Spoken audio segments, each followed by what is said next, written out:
By Alix Culbertson, news reporter. A boy with a rare incurable disease has been saved by scientists who created a new skin for almost his entire body. The 9-year-old Syrian boy was dying from a severe condition called junctional epidermolysis bullosa, which caused him to lose the majority of his skin's outer layer. It left him with constant blisters and open sores, and he was taken to hospital in June 2015, with doctors placing him in an induced coma to ease his suffering.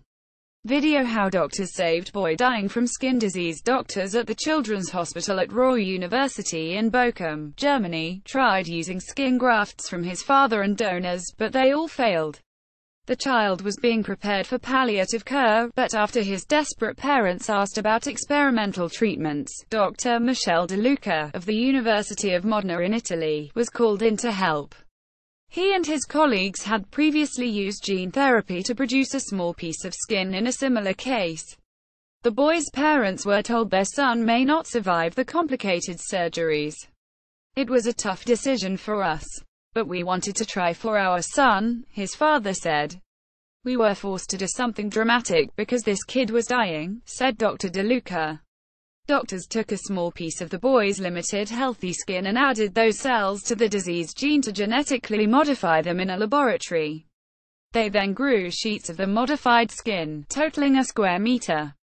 Image. The child has had some 80% of the skin on his body replaced. It took 3 operations for the doctors to transplant the lab-grown skin onto the boy, eventually covering 80% of his body.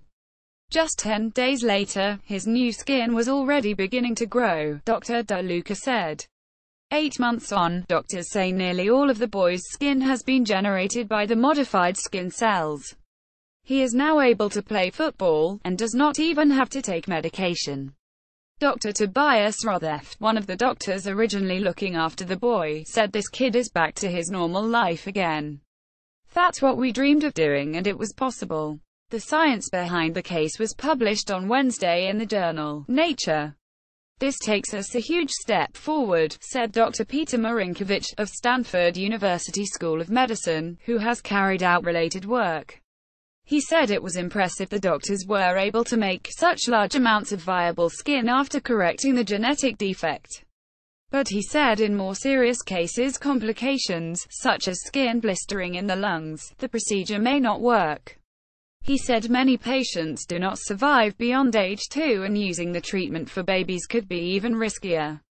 Dr. Schneider, of the University Hospital Erlangen in Germany, warned some severely ill patients might have an extreme reaction to skin transplants with an added John.